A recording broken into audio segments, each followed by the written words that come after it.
আজকে আপনাদের সাথে শেয়ার করে নেব মাছের ডিমের একটি ভীষণ সুস্বাদু রেসিপি। এই মাছের ডিমের সুস্বাদু রেসিপিটা যদি গরম ভাতের সাথে থাকে তাহলে কিন্তু আর মাছের প্রয়োজন হবে না। ভীষণ টেস্টি এবং বানানো ভীষণ সহজ। একদম বাড়িতে থাকা উপকরণ দিয়ে খুব সহজভাবে বানিয়ে নিতে পারবেন এই মাছের ডিমের রেসিপিটি কিন্তু অতি সাধারণ, কিন্তু খেতে ভীষণ টেস্টি। একবার হলেও বন্ধুরা বাড়িতে বানিয়ে দেখবেন, আশা করছি আপনাদের ভীষণ ভালো লাগবে। আমরা তো অনেকেই অনেক রকমভাবে বানিয়েছি, একবার আমার এই পদ্ধতিতে বানিয়ে দেখবেন, আশা করছি আপনাদের খুবই ভালো লাগবে। তো চলুন রেসিপিটা দেখে নেওয়া যাক। আমি এখানে 250 গ্রাম নিয়েছি মাছের ডিম, আর মাছের ডিমটাকে খুব ভালো করে ধুয়ে জলটা ঝরিয়ে নিয়েছি। এরপর আমি এর মধ্যে অ্যাড করে দিচ্ছি স্বাদ মতো নুন, হলুদের গুঁড়ো, আর দিয়েছি এখানে কাশ্মীরি লঙ্কার গুঁড়ো, আর দিয়েছি জিরে গুঁড়ো, আর 1 চামচ এখানে দিয়েছি বেসন, আর দেব কাঁচা লঙ্কা আর পেঁয়াজ কুচো করা। এখানে আমি গুঁড়ো মশলা হিসেবে সমস্ত কিছুটা ব্যবহার করেছি বলে তাই জন্য এখানে আমি জিরে গুঁড়োটাও দিয়েছি। তোমরা চাইলে জিরে গুঁড়োর পরিবর্তে গোটা জিরেও দিতে পারো, আর বেসনটা এখানে তোমরা স্কিপও করতে পারো, কিন্তু আমি এখানে 1 চামচ বেসন দিয়েছি। তার কারণ যখন মাছের ডিমের আমি রেসিপিটা বানানোর জন্য যে বড়াগুলো ভেজে নেব সেক্ষেত্রে গায়ে ছিটকে আসবে না এবং গায়ের মধ্যে ছিটকে তেলটাও পড়বে না, তার জন্যই এখানে আমি এখন বেসনটা অ্যাড করেছি। দিয়ে খুব ভালো করে দেখো আমি মাছের ডিমটাকে সমস্ত কিছু উপকরণের সাথে ভালো করে মিক্সড করে মাখিয়ে রেডি করে নিয়েছি। এরপর চলে আসবো গ্যাসেতে। গ্যাসটা অন করে দিয়ে আমি একটা ফ্রাই প্যান বসিয়ে দিয়ে দিয়েছি পরিমাণ মতো এখানে তেল, আর তেলটা বেশ ভালো মতো একটু গরম করে নেব। গরম করে নিয়ে তারপর আমি এখানে মাছের ডিমের 1 চামচ করে দিয়ে দেবো মাছের ডিমগুলোকে ওই তেলের মধ্যে ভেজে নেওয়ার জন্য। আর ভেজে নেওয়ার সময় কিন্তু গ্যাসের ফ্লেমটা একবারে লোতে রেখে দেবে, তাহলে বেশ আস্তে আস্তে ডিমগুলো বেশ সুন্দরভাবে ভাজা হয়ে যাবে। আর এই রকমভাবে 1 চামচ করে দিলেই কিন্তু বেশ সুন্দর একদম পরিমাপটা দেওয়া হবে।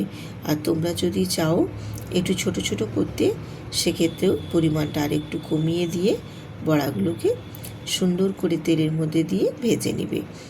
আমি এখানে 1 চামচ করেই দিয়েছি, দিয়ে বেশ সুন্দর করে দেখো তেলের মধ্যে আমি ভেজে নিচ্ছি। একটা পাশ আমার কয়েক সেকেন্ড সময় নিয়ে ভেজে নিয়েছি, তারপর আবার অপর পাশটা ভেজে নেব। তো ভেজে নিতে নিতে আমার এখানে যতগুলো বড়া ধরে এই ফ্রাই প্যানটার মধ্যে আমি ততগুলোই বড়া ভেজে নিচ্ছি।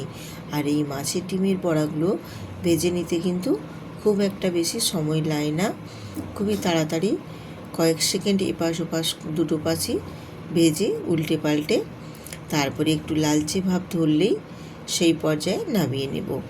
খুব বেশি একদম লাল লাল কড়া করে ভাজবো না, কারণ এখানে আমি আরও বড়াগুলো ভেজে নেওয়ার পর আরও বাকি প্রসেস পরের স্টেপে যাব, সেক্ষেত্রে বড়াগুলো তখন আরও সুন্দর লাগবে খেতে।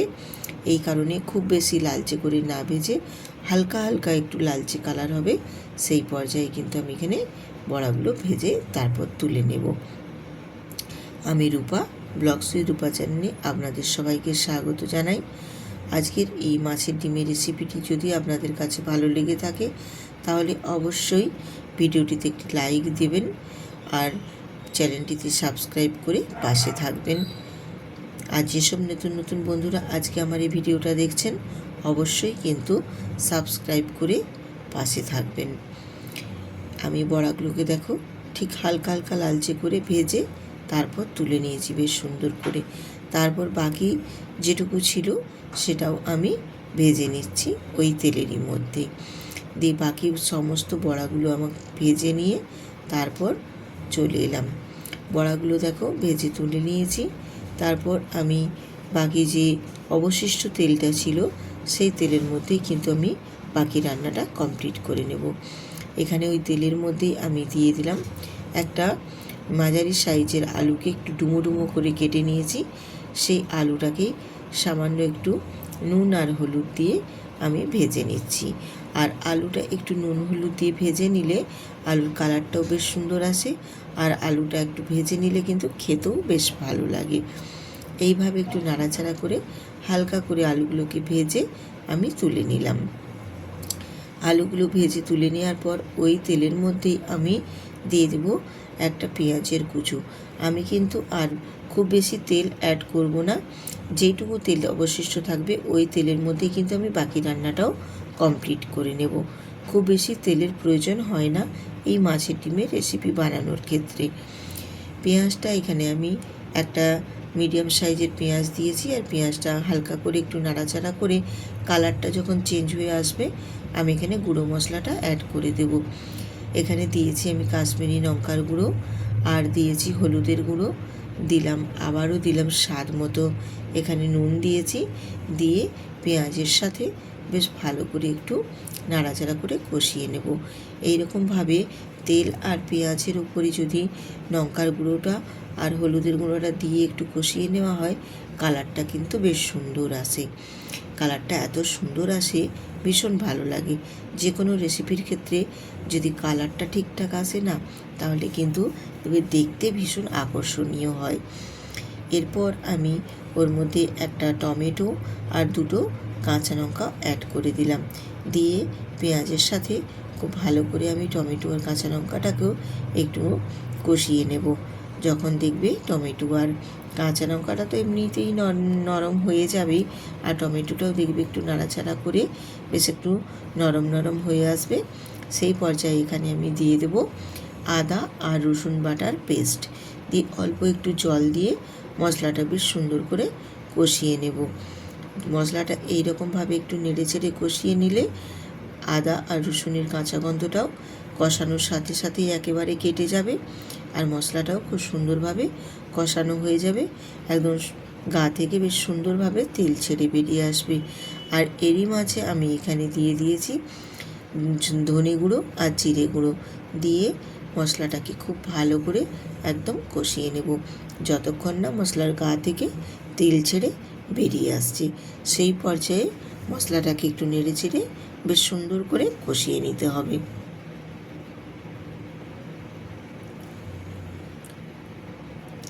মশলাটা দেখো আমার সুন্দর করে কষানো হয়ে গেছে, তেলও ছেড়ে বেরিয়ে গেছে। ঠিক এই পর্যায়ে এখানে আমি দিয়ে দিলাম ভেজে রাখা আলুগুলো। ওই মশলার সাথে ভেজে রাখা আলু আর মাছের ডিমগুলোও দিয়ে দেব। ভেজে রাখা যে বড়াগুলো ভেজে রেখেছিলাম সেই বড়াগুলোও দিয়ে দিলাম এক এক করে। দিয়ে আলু আর ওই মাছের ডিমের বড়াগুলো বেশ মশলার সাথে নেড়ে চেড়ে একটু কষিয়ে নেব। আলু আর বড়াগুলোকেও একটু কষিয়ে নিচ্ছি এই কারণে, তাহলে আলুগুলো মশলার সাথে বেশ একটু কষানো হয়ে যাবে, আর মশলাটাও বাকি যেটুকু অংশ থাকবে সেটাও আমার বেশ ভালো মতোই একদম কষানো হয়ে যাবে। বেশ সুন্দর করে দেখো কষিয়ে নিয়েছি। এবারে এখানে আমি জল অ্যাড করে দিচ্ছি। তোমরা চাইলে এখানে একটু উষ্ণ গরম জলও দিতে পারো, বা এমনি ঠান্ডা জল দিলেও কোনো ক্ষতি নেই, কারণ আলুটা আমি আগে থেকেই ভেজে রেখেছি। সেক্ষেত্রে খুব বেশি সময় নেবে না, ফুটে আসা পর্যন্ত অপেক্ষা করব।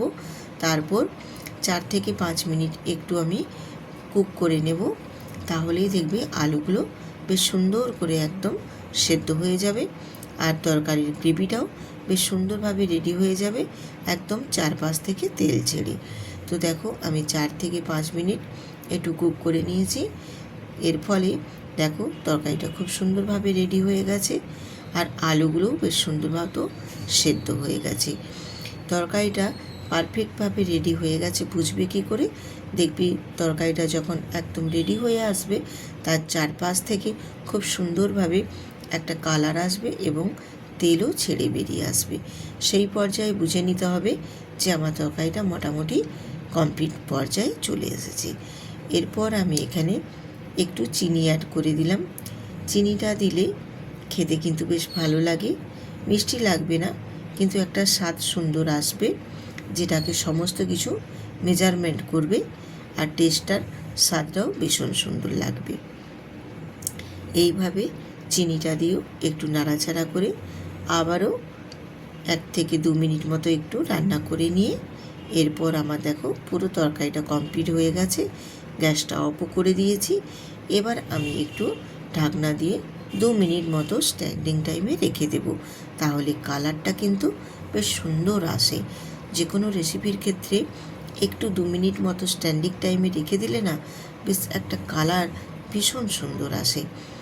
আর তোমাদের সেই কালারটাও দেখো দেখিয়ে দিচ্ছি, এটা কিন্তু একেবারে ন্যাচারাল কালার, কোনো আমি এখানে ফিল্টার ইউজ করিনি। ভীষণ সুন্দরভাবে একবারে তরকারিটা রেডি হয়ে গেছে, আর কালারটাও কত সুন্দর এসেছে। এই রকমভাবে যদি মাছের ডিমের রেসিপি বানিয়ে নাও, মাছের কিন্তু প্রয়োজন হবে না, খেতে কিন্তু ভীষণ সুন্দর লাগবে। গরম গরম ভাতের সাথে কিন্তু অপূর্ব একটা স্বাদ নিয়ে আসবে। যেমনি খেতে সুন্দর লাগবে তেমনি কিন্তু রান্না করতেও খুব বেশি সময় লাগবে না, ঝটপট রেডি হয়ে যাবে। একবার এইভাবে বন্ধুরা বানিয়ে দেখবেন, আমার আশা ভালো লাগবে খুবই তোমাদের। আজ এখানেই শেষ করছি, আবার আসবো।